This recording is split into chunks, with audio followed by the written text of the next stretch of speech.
Keely Molly here, and welcome back to our Solo Learn Python course.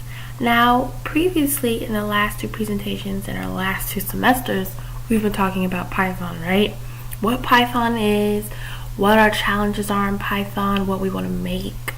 Well, we are finally getting closer and closer to the end of this course, sadly.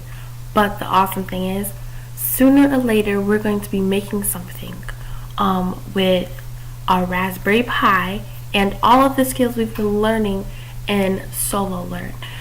So today I'm going to be showing you one of the modules on functional programming that were difficult for me. And I'm also going to show you a video of something that I want to do with my Raspberry Pi and something you can do, how to send an SMS message through Python to your telephone. So let's get started. Right here in front of us we have maps and filters.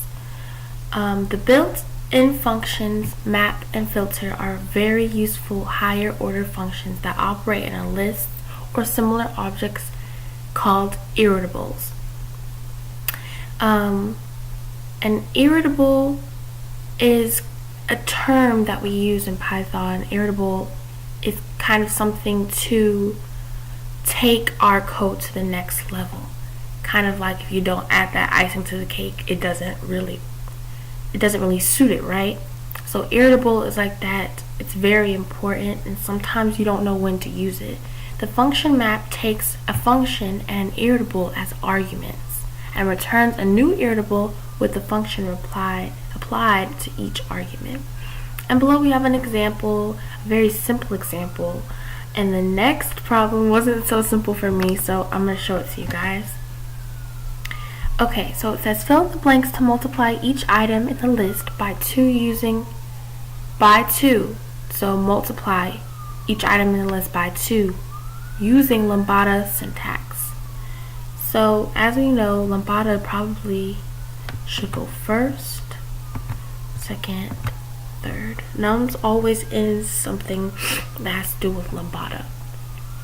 And I know that it's this, and I know it's correct because I've done this before several times, gone through this course several times. But yep, C is correct. When I was kind of stuck on this, I was stuck on this problem for maybe a few weeks too. I was asking people for help, and like, I don't know. I went to the comments section, and sometimes people just give you the answer or they give you an explanation. And this person right here gave a very, very good explanation. He or she said map takes in or demands. So map, which is up here, takes in or demands. And an irritable, which is a container object capable of returning its members one at a time, it returns its members one at a time, a function and returns a new irritable. Hence we must use list in order to actually convert the new irritable, a container object, into its list type. And this was very confusing for me, so I kept scrolling down till, oh, there's the answer. But after a while I started to get it. Hey, the irritable is trying to return its members one at a time, and it says up here that we're multiplying each item by 2, and this little symbol is kind of like supposed to be some people say exponents or multiplying this x by 2 to Lambda and num. So eventually I got it, and that is the correct answer. And the next one is filter.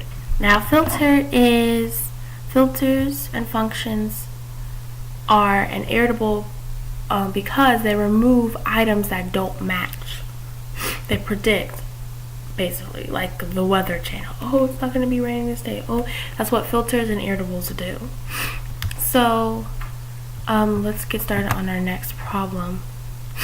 Now I like to look back and see, oh, that's filter, oh, that's this, oh, that's that. So this is what I did. I typed in filter. I typed in this percent right here that I saw in the last problem, and I typed in nums. Now, as you can see, filter and nums are green, but the percent sign isn't.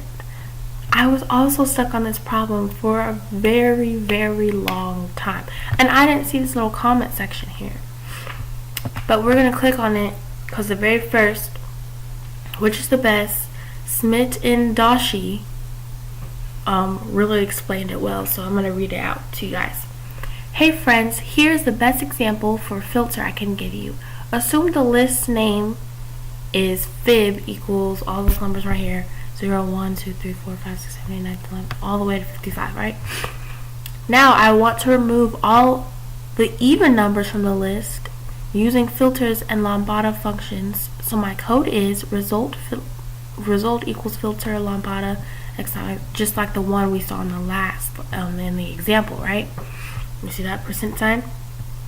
Now when I print the result, the output is print result 0, 2, 8, 34. Those are all the even numbers. Encoding, those are the even numbers. This shows 0, 2, see? This shows that the result is holding all the values that we wanted to remove. Similarly, in the given question, we want numbers greater than 4 to be removed. So similarly, our results will be holding the values which are less than 4 and not greater than 4. So our code would be res equals list filter lambda times x is greater than 5 nums. And that is actually correct. I tried it out after like week 2 of trying to figure this out. And let's see our little symbol sign. Oops. I think I did that wrong. Sometimes I type in things wrong. As you can see, filter nums. And it's correct. So I got that one correct. That's one of the modules here in functional programming that were difficult. But really quickly before my video is over, I want to show you guys a quick video of how to send a SMS Python message using Snitch. And I thought this was really cool. This guy explained it very well. So let's listen up. In this tutorial we will show you how to send SMS in Python using the Sinch SMS API. Go to sinch.com and log into your dashboard. Create a new Python document with your text editor and copy the code from line 1 to 7 from sending an SMS via the API. Open apps, click create new app, name your new app and click create.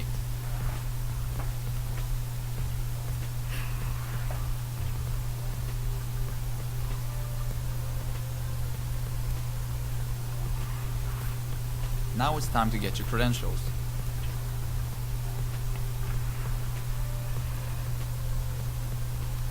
Copy and paste the key and secret into your code.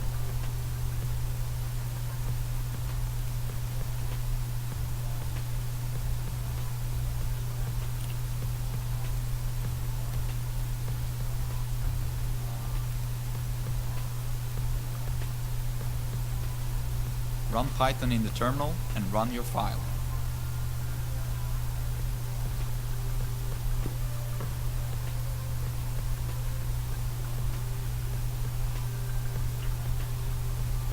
In a moment, you will receive your SMS message.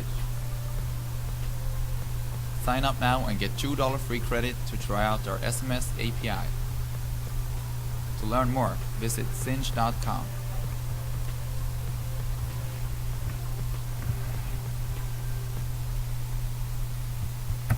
Thank you guys so much for watching. I actually enjoyed that video. I'm not sure how we're going to use it with our Raspberry Pis, but I'm sure we can figure it out, and I thought it was really cool. I hope you guys enjoyed it and learned something. Please do comment on my demo page below. There's a link you can click. You guys take a survey on this video. Thank you so much for watching. Peace.